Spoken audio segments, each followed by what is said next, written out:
Welcome to Eagle and Rue and the basic embroidery stitches used in historical works.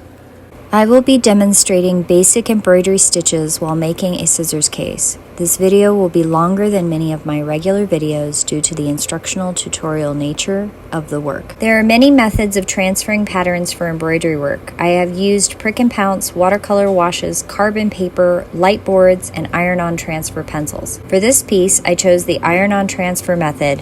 I would not normally use this because you must fill in all of the lines, for they do not wash out and cannot be removed from the fabric, so you want to cover them completely. But since this is an instructional video and I wanted you to see the lines clearly, this is what I chose this time. To use the iron-on transfer pencil, follow the instructions on the back. You can trace the pattern I have provided as a PDF directly on a piece of paper and iron that onto your fabric.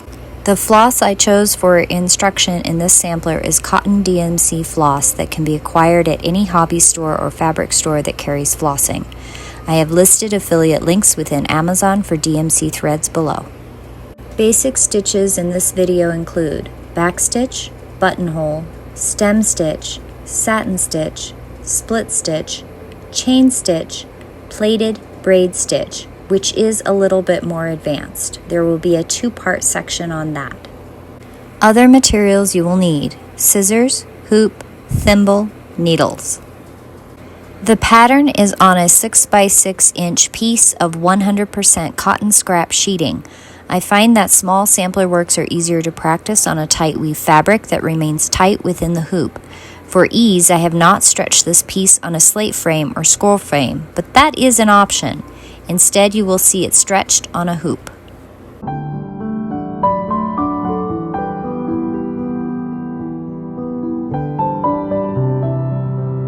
I used the back stitch to follow the outline of the scissors. I used 2 threads of the floss. The back stitch is worked from either left to right or right to left. Come up from the back of the fabric and then punch down to the back. Create 1 stitch on the surface of the fabric. Come up equidistant ahead of that stitch and then stab back down into the fabric where the other stitch ended. Come up again equidistant away from that stitch, ahead in the pattern, and then stab back down where the previous stitch ended. Continue that all the way around the edge of the scissors. 2 strands of the 535 gray floss were used to edge the scissors.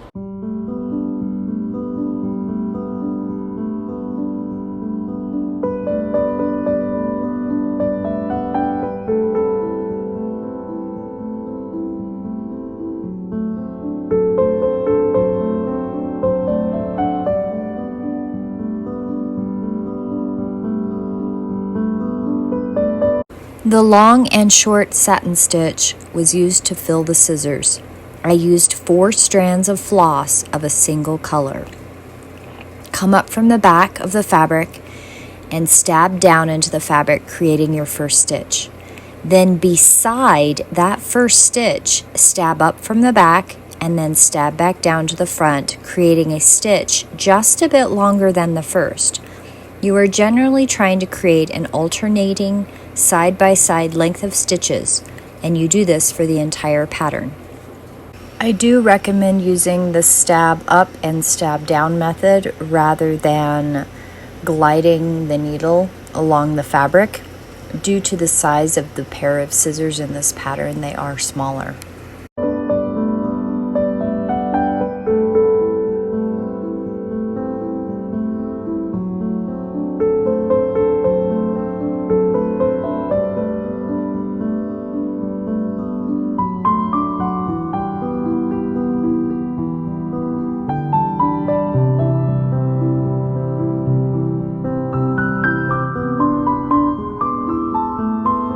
The colors used on the Bumblebee are yellow 742, dark brown 3031. The Bumblebee stitches are the satin stitch, chain stitch, and back stitch.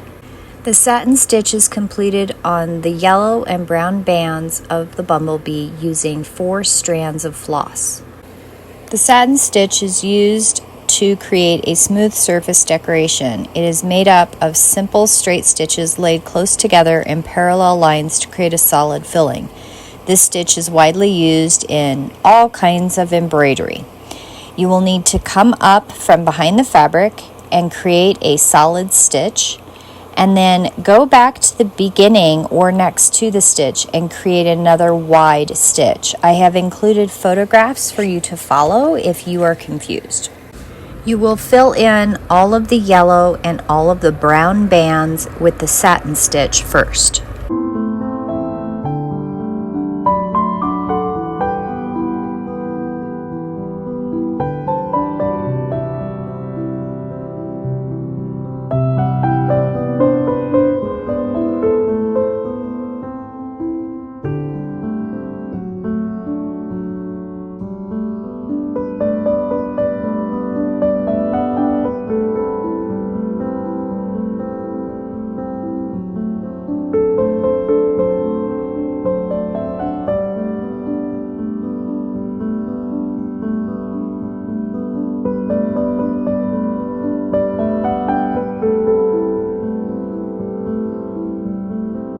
Once I learned how to do the French knot, I can honestly say it's probably one of my favorites. They can be used individually or in a row. They can create an edge. They are very effective when worked in small groups. It is used as a primary surface decoration to create texture, and it can also be used to create an outline. You're going to come up from the back of the fabric and wrap the thread around the needle once in a counterclockwise direction. Wrap the thread around the needle a second time in the same direction, keeping the needle away from the fabric. You want to push the needle into the fabric and keep the thread taut around the needle, creating a knot around the needle. Go down close starting point and pull the needle through to the back side to form the knot on the surface.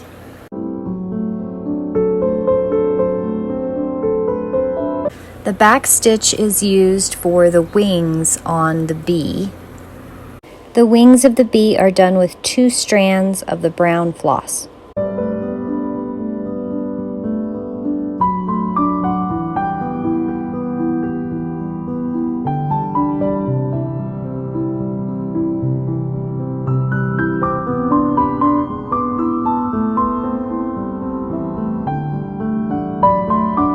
The entire beetle was done in 4 strands of floss using 3H34 in purple and 816 in red.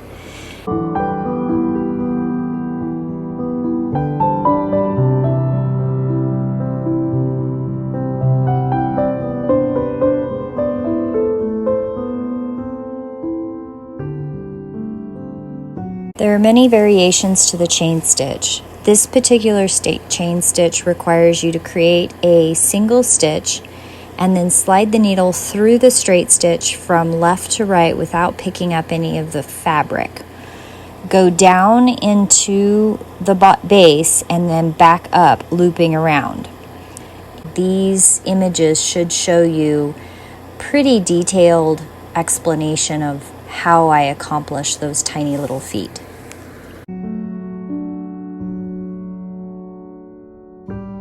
The body pieces were all done in satin stitch, and the legs were edged in the chain stitch, but the centers were the long and short satin stitch.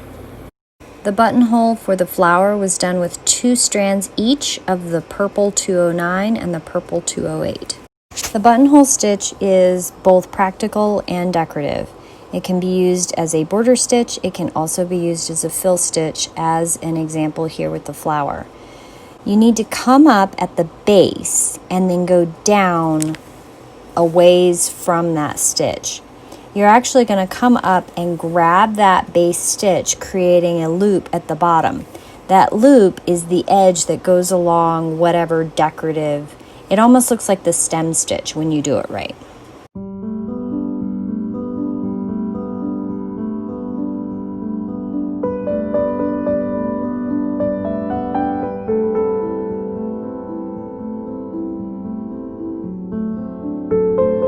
The center of the flower petals are taking 2 strands each of the blue threads and using the back stitch at the center of the flower.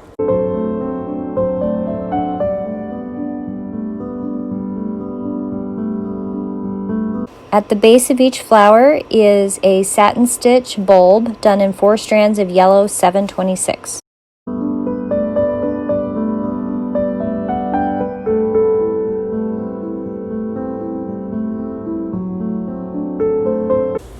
As the name suggests, the stem stitch is commonly used to represent stems of flowers. However, it's pretty versatile. Come up from behind the fabric, stab down, and then come back towards the initial stitch and pull through. This is a stitch that you can stab stitch, and you can also surface work. The stem stitch is actually one you do want to make sure to have both hands available, and always when you're stabbing back up, stab on the same side of the thread. This creates that nice curved edge that the stem stitch creates for the stem.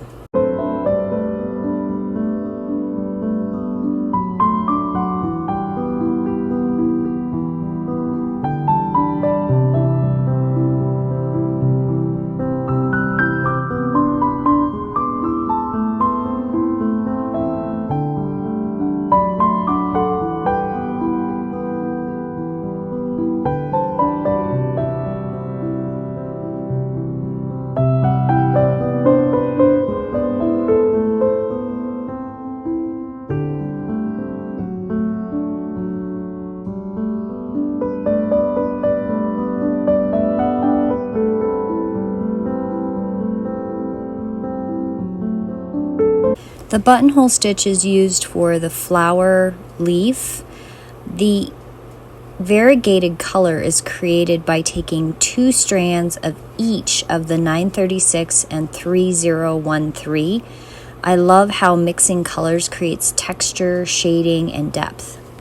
The stitch in the middle of the leaf is the back stitch, and I use the exact same mix of threads, 2 of each of the green colors.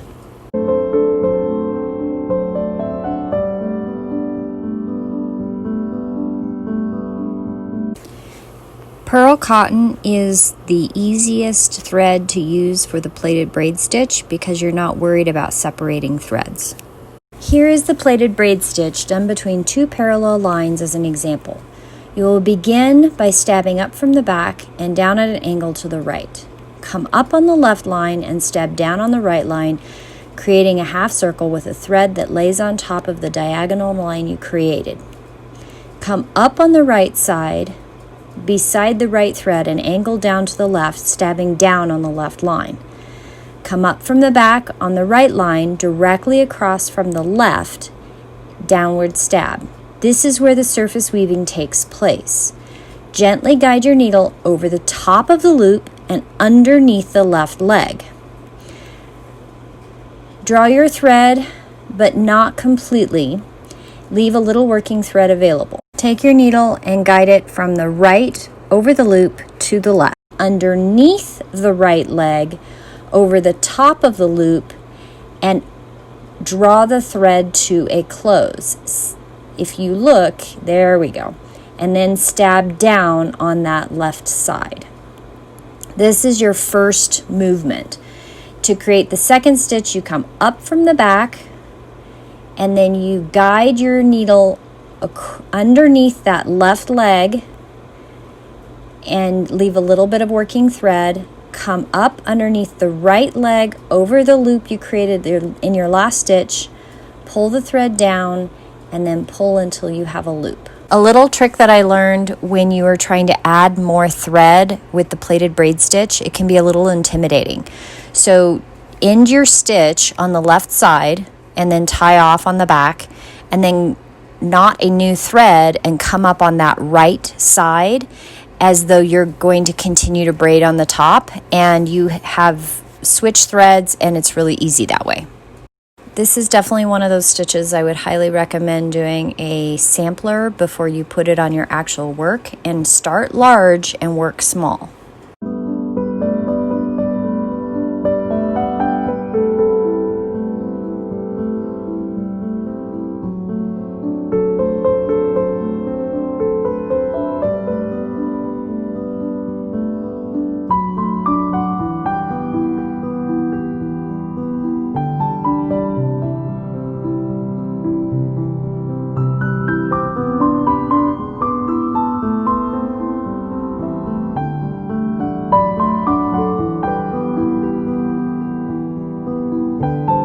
Either choose sturdy fabric or use the same scrap fabric as the embroidery.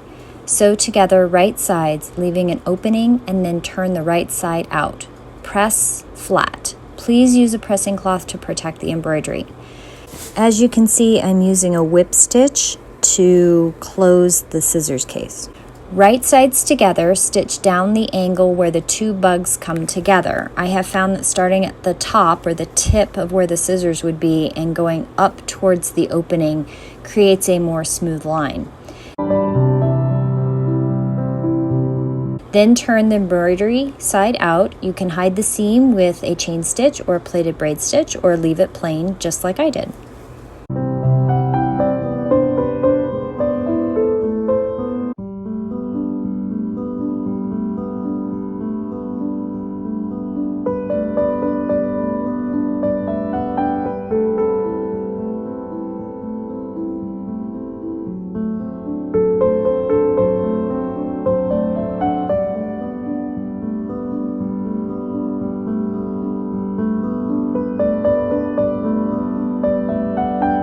Using pretty simple embroidery stitches to embellish your historical garb is a great deal of fun. The first example here is gown edging. I have used the chain stitch in a synthetic gold thread and the plaited braid stitch using pearl cotton. The cuffs are also in plaited braid stitch on pearl cotton. The fabric of the gown is a simple 100% linen, and I wear this one all the time. The second example is a veil. Any historical recreationist needs a scarf and a veil. The veil is edged using silk threads. The outline of the parts of the flower are in backstitch. The edging of the entire veil is done in a buttonhole with a running stitch with silk and synthetic gold threads. It creates a simplistic but embellished veil edge. The third example is a history-bounding wool vest. All of the edges are decoratively stitched using pearl cotton and a chain stitch around the collar, the edge of the vest, and the pocket opening. Simple, yet lots of fun. The fourth and final example is a hairnet type of cap. The cap itself is made of linen and lined, but the decorative mesh design is all chain stitch using wool lace weight yarn, which is normally used for lace knitting, and those are freshwater pearls individually sewn into the grid. Again, very simple stitches put together, creating an elegant design. Thank you for watching, and please remember to comment to enter for the drawing of your fox brooch. Thank you for joining me today for this tutorial on basic embroidery stitches. Join me tomorrow for applique and using embroidery stitches and applique. Don't forget to download your ribbon. I look forward to seeing you tomorrow.